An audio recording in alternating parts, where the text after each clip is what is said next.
If your circle got smaller and you stopped apologizing for it, pay attention. People with crowded lives run one operating system, you run another. Carl Jung mapped the temperaments that don't need the room, don't force the conversation, and quietly lose interest in anyone performing. He wasn't describing broken people, he was describing rare ones, carrying 7 traits that almost always travel together. The first is misread as arrogance. Recognize 4 or more. And you're not behind, you're select. Here's the lie that's been quietly shaming you, that a healthy person collects people, that a small circle signals failure, that wanting fewer friends means something in you didn't grow. So every quiet Friday, every declined invitation, every group chat ignored has been running a private trial in your head. What's wrong with me? The answer, which almost no one will give you, is nothing. You're not failing at their operating system. You're running a rarer one, almost always misread by those who were never built to understand it. You didn't find this by accident. You searched something like, "Why do I have so few friends?" already half convinced the answer would be a diagnosis. It isn't. By the end, you'll have 7 traits in front of you, a constellation Jung mapped in the temperaments that wear solitude as a native climate, not a wound. Most of you will land on 4, 5, maybe all 7, and finally stop apologizing for a design you didn't choose.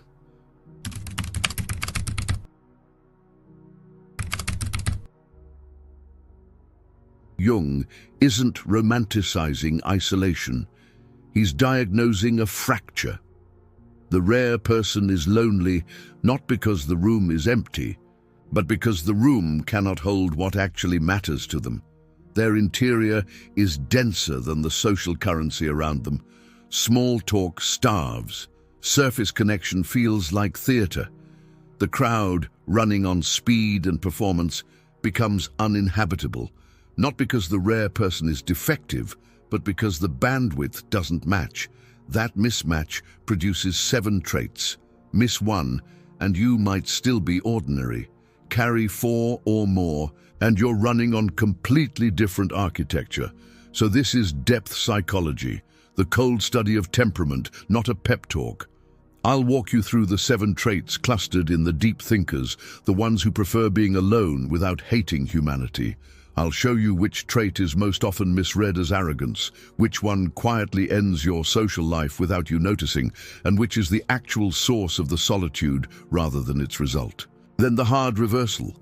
The exact point where I'm rare becomes a costume for a wound, because there's a difference between being select and being sealed shut. And if you can't tell which you're doing, this will destroy you instead of free you. By the end, you'll know how many you carry and what that actually means. If these ideas resonate, hit subscribe for more top-tier content. Drop select in the comments so I know you're ready. Let's dive in. Trait 1, and this is the one everyone else gets wrong about you first. You have a low social appetite, not social anxiety, not bitterness. Appetite. The same way some people are built to need 6 meals and some are built to run sharp on 2. You are built to need far less human contact than the people around you in order to feel full. An evening alone doesn't deplete you, it restores you. A weekend with no plans doesn't ache, it clears. And when you do go out, you hit a ceiling faster than anyone else in the room. Midway through the gathering, something in you is already full, already done, already quietly calculating the exit. Here's what the crowd does with this trait. They call it arrogance. They assume you think you're above them. They read your early exit, your declined invitation, your comfort in the corner as a verdict on their worth, when it was never about them. It was about capacity. Your nervous system simply has a smaller tank for contact and a larger tank for solitude, and that ratio is not a moral failing. It's wiring. Jung mapped this in the introverted temperament over and over. For certain psyches, the outer world costs more energy per hour than it returns, and solitude is not escape.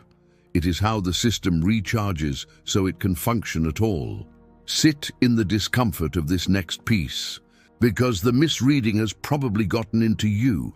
Some part of you half believes them. You've internalized the arrogance charge. You've wondered, late at night, whether your low appetite is actually superiority wearing a quieter mask.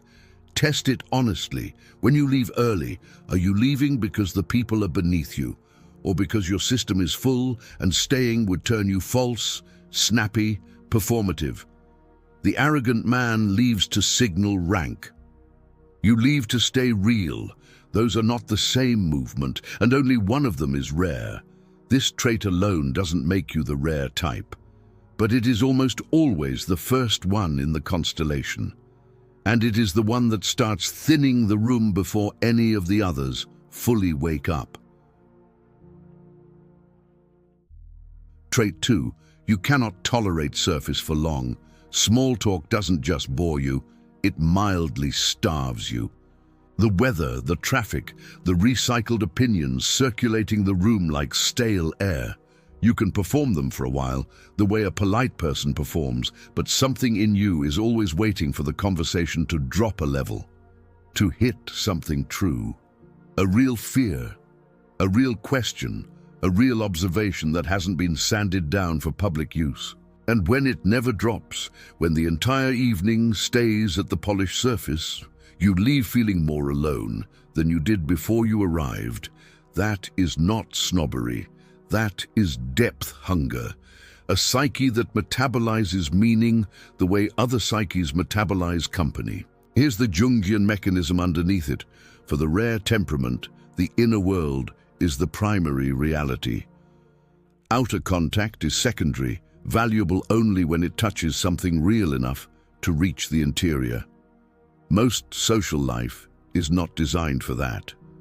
Most social life is designed for belonging signals, status maintenance, and low-risk pleasantness. And those currencies simply don't convert in your system. So you can sit in a crowded room and feel a specific private famine, surrounded and undernourished at the same time. The psychology of people with few friends almost always includes this exact famine. It's why the lone wolf personality is so often a deep thinker first and a solitary second. The solitude is downstream of the hunger. The conversation couldn't feed them, so they stopped coming to the table. And watch what this trait does to your circle, because it's surgical. People who can only meet you at the surface slowly fall away.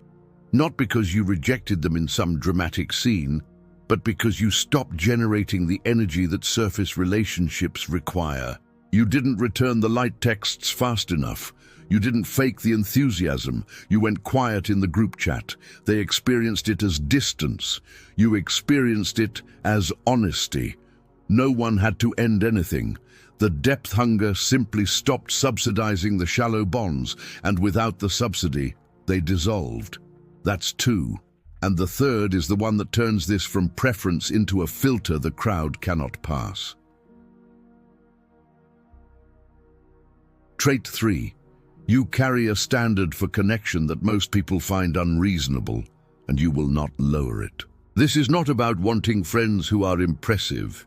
It's about needing friends who are real.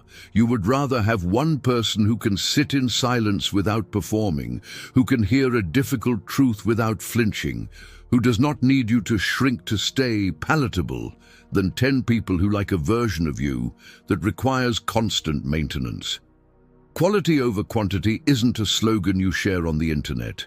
It's an interior law you didn't vote for, and it quietly disqualifies most of the room. Here's the uncomfortable truth about that standard. It is expensive. It costs you the easy social life. It costs you the full weekend, the big birthday, the warm fog of being broadly liked. And some part of you, on the harder nights, resents the standard for what it has denied you. You've wondered whether you should just lower it, laugh at the jokes that aren't funny, reciprocate the surface, become easier to be around so the circle fills back up. That temptation is the crowd's operating system trying to reinstall itself. For a personality built like yours, lowering the standard doesn't produce more friendship. It produces more theatre. You end up surrounded again and somehow lonelier than before, because now you're lonely and dishonest at the same time. The rare trait is not the standard itself. Plenty of people claim to want deep friends. The rare trait is the refusal to fake it in the meantime. Most people compromise. They keep the full calendar and tell themselves the depth will come later. You stopped compromising, and your calendar emptied, and you are still here, still holding the line. That refusal is why few friends and a rare personality so often arrive together. The standard thins the field until only what can survive it remains. Often, for long stretches, nothing does. That empty stretch is not proof the standard was wrong. It's proof the field was thin. Which brings us to the trait that makes the thinning feel less like loss and more like oxygen. Trait 4. You live slightly outside the scene, even when you're in it. You felt this since you were young. At the table, at the party, in the meeting, some part of you is always one half step back, watching. Not coldly, not superior, just aware. You notice the dynamics before you notice the content. Who is performing? Who is shrinking? Who is controlling the air in the room and who is drowning in it? Pattern recognition is automatic for you. You read the subtext while everyone else is still consuming the text, and that observer stance makes genuine immersion harder, because immersion requires a kind of forgetting yourself that your mind simply will not do. Jung understood this posture well. The psyche that experiences life partly as a field of meanings to be read, rather than only as a stream to be swept along by. For the ordinary temperament, belonging is oxygen and observation is a threat to it. If you pull back far enough to see the pattern, you risk falling out of the warm fog of just being one of us. For you, observation is native. You cannot stop seeing the pattern just to stay comfortable in the group. And once you've seen it, the petty hierarchies, the unconscious roles, the way entire friendships run on unstated bargains, you cannot unsee it, and you cannot perform as though you haven't. This is why introvert psychology and the rare personality so often merge into the same description of a person. The observer is not always an introvert by energy, but they are almost always solitary by consequence, because seeing clearly makes a lot of ordinary social glue feel transparent and strangely thin. You can still love people, you can still enjoy a night, but you will never again be fully absorbed the way the non-observer is. And that half step of distance is permanent. It's also one of the sources of your actual power, which the fifth trait makes impossible to ignore. Trait 5. You do not need the room to know you exist. Most people borrow their sense of realness from other people. The laugh confirms the joke. The invite confirms the belonging. The reply confirms the worth. Their identity is, in a real sense, crowdsourced, updated in real time by the reflections coming back at them. You have a different arrangement. Your sense of self is self-sourced. You can go days with no mirrors and not dissolve. You can be misread, unread, or not read at all and still feel substantially like someone. The room's verdict is information, maybe. It is not oxygen. Here's why this trait alone will shrink a social circle faster than almost anything else. People can feel it on you. They can feel that they don't have the usual leverage, that the ordinary rewards and punishments of the group, attention, inclusion, mild exclusion, gossip, land on you with less force. And human groups are, among other things, leverage systems. They organize around the people who need them. A person who does not need the group unsettles the group, even when they are kind, even when they are quiet. Your self-sufficiency reads to a crowd-sourced identity as a quiet threat. So the crowd stops investing its energy in you and redirects it toward people who return the investment more reliably.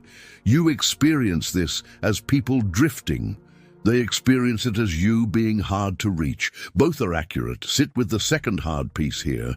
Self-sourcing is a strength, and it has a shadow. The same architecture that frees you from needing the crowd can quietly convince you that you need no one. That every desire for contact is a weakness to be disciplined out of yourself. That is not individuation. That is a freeze response with better vocabulary. Hold the distinction, because we are going to need it when the counterfeit arrives. Genuine self-sourcing makes you capable of relationship without starvation. Counterfeit self-sourcing makes you incapable of relationship and calls the incapacity enlightenment. Trait 5, used cleanly, is one of the most powerful things a psyche can build. Used as a wall, it becomes the most elegant prison on earth. Which is why trait 6 has to be named carefully. It is the one the world pathologizes first. Trait 6. Solitude is not something you endure, it's the climate you are built for. This is the trait behind every search for the psychology of people who have no friends, every quiet confession of, "I prefer being alone," every night you cancelled and felt your whole system exhale. You don't use solitude as recovery from people, the way a crowded life person does. You use people occasionally as a departure from solitude. And then you come home. Home is the quiet. Home is the unstructured afternoon. Home is the room where no persona is required, and the mind can finally run at its actual depth without being interrupted by the obligation to be legible. Jung wrote that solitude was, for him, a fount of healing that made life worth living, not a penalty. That sentence only makes sense to the temperament that experiences aloneness as presence rather than absence. For the crowd-running operating system, empty space is a void that must be filled. For you, empty space is where the real contents of a life show up, the thinking, the making, the self-meeting, the quiet. This is why lone wolf personality is such a clumsy label and still points at something true. The wolf isn't always angry. Sometimes the wolf is just honest about where it can actually breathe.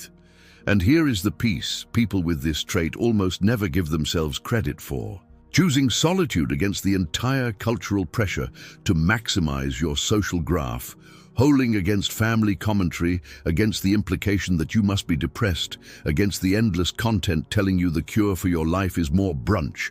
That choice requires a form of self-trust most people never build. You have been trusting your own climate against the world's weather report for years. That is rarer than the solitude itself. 6. One more. And the 7th is the one that turns all of the above from a pile of traits into a coherent way of loving. Trait 7. You love few people, and the ones you love without theater. This is the trait the thumbnail is actually naming. Too rare for the crowd does not mean too good for people. It means your bonding system does not spray. It concentrates. Most people run a wide, shallow warmth, friendly with many, intimate with almost no one, constantly broadcasting a pleasant signal that keeps the social machinery lubricated. You run the opposite architecture. Low broadcast, high fidelity, almost no one gets the real signal. The ones who do get something the wide warmth people usually cannot produce. A loyalty that does not flinch, a presence that does not perform, a memory that does not need reminding. When you are in, you are all the way in. When you are not available for rental. Here's the price, and you already know it. A bonding system like this leaves long stretches that look from the outside like emptiness. There is no fog of ambient friendship to keep you company between the rare real ones. There are gaps, years sometimes, where the standard has filtered everything out and trait 7 has no one to land on yet. In those gaps, the world will tell you to open up, to lower the bar, to be less intense, less all or nothing. And in those gaps, the counterfeit whispers its most seductive line. You don't need anybody. That line will feel like strength. It is the doorway out of trait 7 and into a closed system that can no longer receive anyone, including the person you were built to recognize when they finally arrive. So hold trait 7 cleanly. Selective absolute is not a vow of permanent solitude. It is a vow of permanent honesty. You will not half-love people to avoid being alone. You will not counterfeit intimacy to fill a Friday. You will wait, not passively, not proudly, but accurately, for the bonds that can carry the actual weight of who you are. And when they come, you will be capable of a kind of friendship the crowded life has almost forgotten exists. That is the 7th trait. That is the one that makes the other 6 worth carrying. Now stop. Before you crown yourself with all 7, I need to give you the reversal that keeps this video from becoming a beautiful lie. If you have few friends, you likely carry these rare traits, is true. It is also the most flattering alibi a wounded person can find.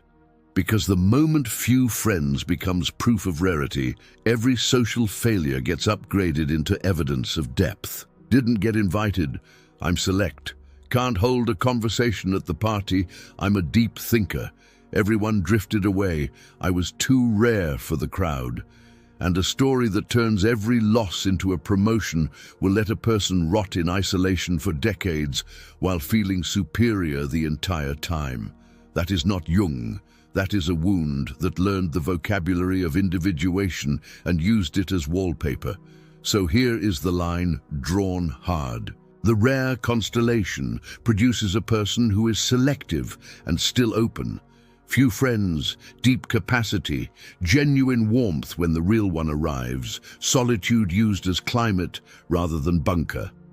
The counterfeit produces a person who is closed and calls it rare. No friends, no capacity, warmth offline across the board, solitude used as anesthesia, and a growing contempt for ordinary people that feels like insight and is really just unprocessed hurt. Same surface, opposite architecture, tests below. 1. When a genuinely real person appears, someone who can meet your depth, holds their own silence, doesn't need you to perform, does your system open, or does it find a reason to disqualify them too? 2. Is your solitude recharging you into a more generous presence, or flattening you into someone increasingly unable to be reached by anyone? 3.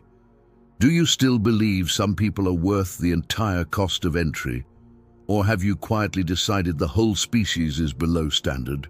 Selective open is rare, sealed shut is common, and it borrows rare language to avoid saying it's scared. If you flinched at those tests, good. That flinch is more valuable than all 7 traits combined, because it is the difference between a constellation and a cage. Get this right, and the traits make you free. Get it wrong, and you'll spend years being too rare for the crowd, while the crowd, the real ones included, stops looking. The traits are real. What you build with them is still a choice, so count them honestly, without inflating, without performing rarity for yourself. 1. The low social appetite, misread as arrogance, that is really a different energy economy. 2. The depth hunger that cannot metabolize surface and quietly stops attending the famine. 3. The standard that refuses to fake connection to fill a calendar. 4. The observer stance that will not stop seeing the pattern just to stay warm in the group. 5. The self-sourced identity that doesn't need the room's reflection to stay solid. 6. Solitude as native climate, not recovery window. 7. The selective absolute, few bonds all the way in, no theater. 4 or more and you are not broken for having few friends. You are running the rarer operating system, and the crowd was never designed to feel like home to it, and understand what that actually makes you. Not friendless, not above people. Select. A person whose interior is denser than most social environments can hold, who is paid for that density with a quieter life, and who can now finally stop treating the quiet as a verdict. The world will keep misreading it. Arrogance, coldness, arrogance again, and it will keep missing what is actually in front of it. A temperament Jung mapped, a constellation that travels together, a way of being that was never supposed to thrive in the noise. They'll call it loneliness from the outside. You'll know, if you stayed honest through the counterfeit test, that it was never the absence of people. It was the presence of a self that finally stopped abandoning itself to keep the room comfortable. So if you counted 4 or more, if the traits landed not as aspirations, but as recognitions, and you can hold them without using them as a wall, comment the word select, not as a flex, as a marker in time, the moment you stopped apologizing for a small circle and understood it as the footprint of a rare design.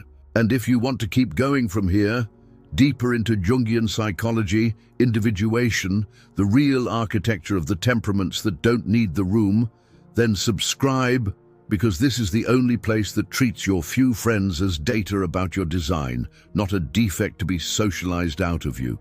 This is the room for the ones who were never built for the crowd and stopped trying to be. Picture it a year from now, already true. The people who needed you to be easier will have stopped asking, and you will feel no sting in it. The 1 or 2 who can meet you at depth will have found you, or you them, and those bonds will outweigh every crowded room you ever left early. You will move through the world less explained, less available, more accurate, and people will assume you were simply born this self-contained. They won't know you spent years being told you were arrogant for having a small tank, too intense for having a standard, too cold for needing silence, and that you kept the traits anyway, until they stopped feeling like symptoms and started feeling like home.